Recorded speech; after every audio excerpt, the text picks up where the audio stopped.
ये है 319वां दोहा बालकांड का। मिले जनक दशरथ अति प्रीति, कर वैदिक लौकिक सब रीति।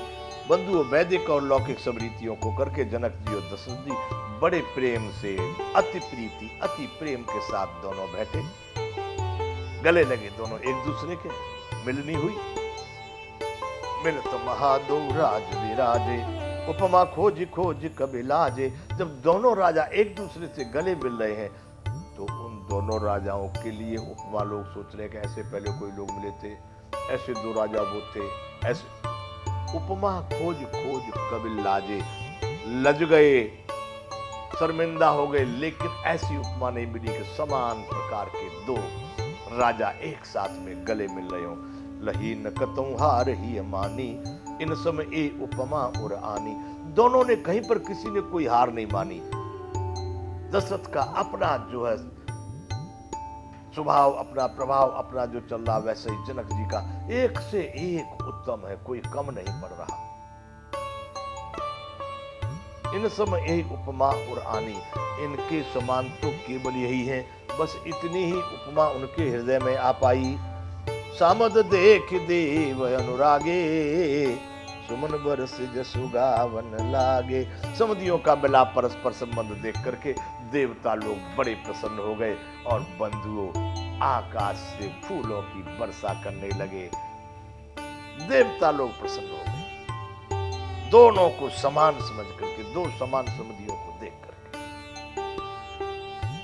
जनु बिरंच उपजावा जबते, जगु बिरंच उपजावा जबते, देखे सुने ब्याह भव तबते। आपस में चिंतन कर रहे हैं कि जब से ब्रह्मा जी ने सृष्टि को बनाया, इस जगत को बनाया, उपजाया है, और तब से बहुत सारे विवाह हमने सुने हैं, बहुत सारे विवाह हमने देखे हैं, तब से अब तक सकल भांति सम साजो समाजू, सम समधि देखे हम आजू। बंधुओं, बिल्कुल बराबर कर दिया। सकल भांति सब साज समाजू, सब साज और समाज सभी प्रकार से, धन की बराबरी, घोड़ों की बराबरी, हाथियों की बराबरी, सुंदरता की बराबरी, मनुष्यों की बराबरी, गुरुओं की बराबरी, संतों की बराबरी, ऐश्वर्य वैभव की बराबरी, त्याग की बराबरी, तपस्या की बराबरी। यदि उधर में 4 कुमार उस तरह देवी के रूप, देवताओं के रूप में अवतार हैं, इधर 4 कुमारियां हैं, वो भी जगत जननी के अवतार में है। चिंतन कर रहे हैं कि सकल भांति सम साज समाजू, सभी प्रकार से समान साज और समाज, सम समधि देखे हम आजू। हमने आज पहली बार समान 2 समधि देखे, एक जैसे, कहीं पर कोई कमी नहीं, कोई कहीं बड़ा नहीं, कोई घट नहीं, कोई छोट नहीं। देवगिरा सुने सुंदर साची, प्रीति अलौकिक दूज से माची। जब देवताओं की इस तरह की बातें सुनी, आकाशवाणियां हो रही हैं, जय हो, दोनों समधि समान है, तो दोनों तरफ में प्रीति अलौकिक दूज से माची, दोनों दिशाओं में बड़ी प्रेम छा रहा है, एक से एक प्रेम। वो उनके लिए त्याग, वो उनके लिए त्याग, मतलब जहाँ कहीं किसी को कुछ चाहिए नहीं। अभी हमारे यहाँ पर तो एक पैंट कमीज अच्छा पहन लेते हैं लोग, विदेशी वेशभूषा को, और चश्मा बचमा लगा के वो अपने को मानता कि मैं सबसे श्रेष्ठ और सबसे उत्तम हूँ, ऐसा मानने लगते हैं। अगर कोई भारतीय वेशभूषा में धोती कुर्ता पहन के खड़ा हो तो उसको समझते हैं तो पूरा पागल है। अरे मेरे बंधुओं, ये भारत भारत रहेगा, तुम्हारी पतलूने नहीं काम आए। फिर मैं कह रहा हूं उस बात को, देखो इस रामायण में मैं नहीं कहता, हर समय पर याद रखना, मैंने सदैव कहा कि मैं प्रमाणित नहीं करता किसी भी ग्रंथ को, रामायण के, महाभारत के, वाल्मीकि रामायण की, गीता के, मुझे जो अच्छा लगता है उसको मैं ग्रंथ। इस रामायण में मुझे बहुत सारी चौपाइयां, ऐसे शब्द वाक्य मिलते हैं जो मेरे जीवन में काम आने वाले हैं, मुझे अच्छे लगते, राष्ट्र और धर्म की दृष्टि पूरा अच्छा लगता, सब कुछ सही है, मैं इसका प्रमाण पत्र नहीं दे सकता, परंतु इसमें जो बात है सही है, जो उचित है, जो मुझे चाहिए, वो मेरे लिए बहुत अच्छी बात है।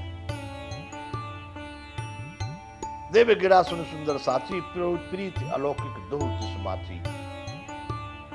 एक दूसरे के लिए विनम्रता, एक दूसरे के लिए त्याग, एक दूसरे के लिए सम्मान, एक दूसरे के लिए प्रेम, तब बड़प्पन होता है। ओए अपने लगा के चश्मा टोप टाई और अरे जूते कोई पहन लेता नहीं। ये लोग देख, भारत भूमि बंधुओं सावधान हो जाओ, मेरी अभी तो कोई पार नहीं पड़ रही है। मैं चाहता हूं कि भारत के समाज में कुछ जागरूकता आवे। बंधुओं खाली खाली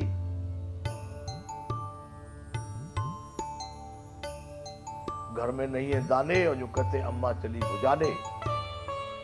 कोई किसी आईएएस के साथ, कोई मिनिस्टर के साथ, कोई बाबा जी लोगों के आजकल बड़े बड़े मंत्री और बड़े बड़े वो लोग बाबा जी लोगों के, उनके चेले लोग, इतनी बड़ी ठगाई, इतनी बड़ी ठगाई है। कुछ नहीं उनके पास, न कोई योग्यता है, न कोई ज्ञान है, न कोई नीति है, न कोई धर्म है, न कोई। और वैसे लोगों का बड़ा बोलबाला है। क्यों? क्योंकि इन शासकों को ज्ञान नहीं है। शासकों को ज्ञान नहीं है।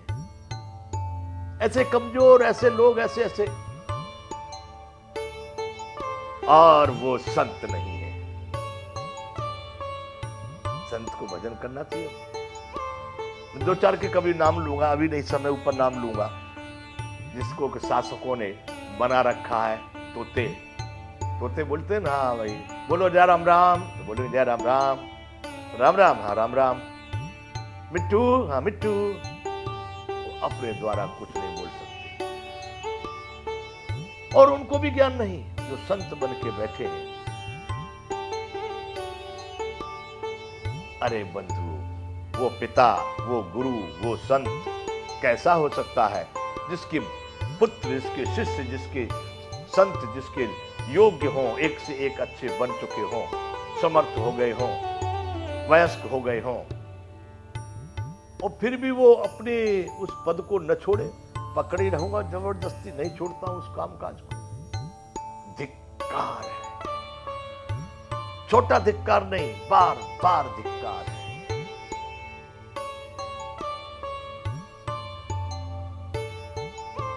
मैं जानता हूं ऐसे लोगों को, अभी बोलूंगा तो ठीक नहीं है। जब कुछ आवश्यकता पड़ेगी तो बताता हूं। अंधे पीछे कुत्ते खाए, हमारे यहाँ एक मुहावरा चलता है हिंदी में। पहले चक्की चला करती थी हाथ की, तो उसमें भीड़ होती थी, चारों तरफ आटा गिरता है, वो चलाते। तो आंध्रा आदमी पी सकता है कि उसको मालूम ये टोकरी रखी है गेहूं की, वो घुमा रहा, उसका हाथ वहां पर डालता है और चलता रहता है। और कुत्ते उसमें से आटा जो गिर रहा है, कुत्ते दोनों तरफ से बैठ कर चाट रहे हैं। भारत की स्थिति ऐसी है बंधुओं, अंधे पीछे कुत्ते खाए।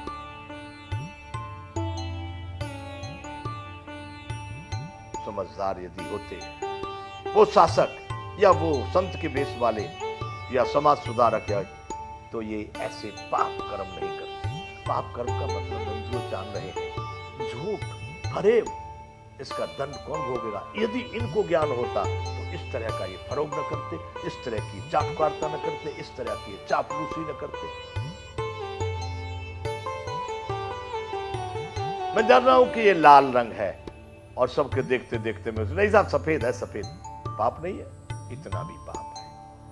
क्यों कर रहा हूं ऐसा?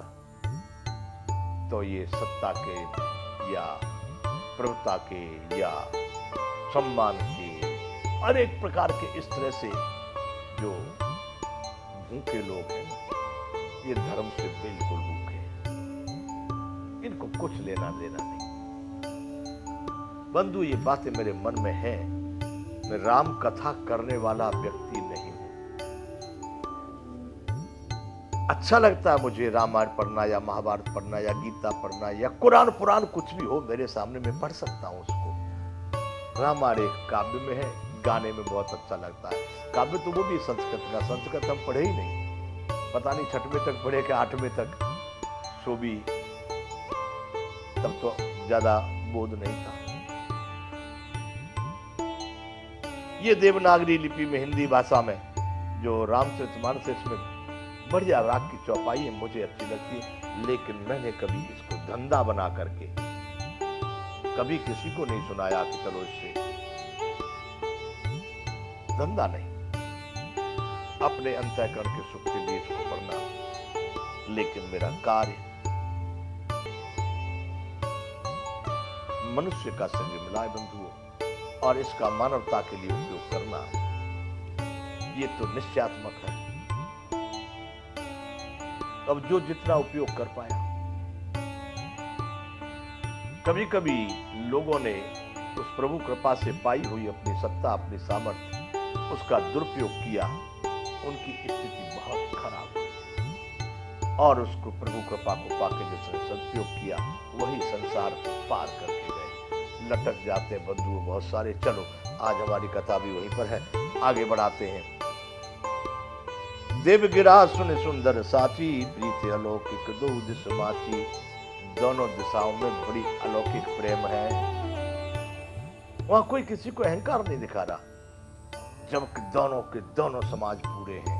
कह रहे हैं लेकिन कोई किसी दोनों ओर में कहीं किसी के पास किसी प्रकार की कमजोरी नहीं है।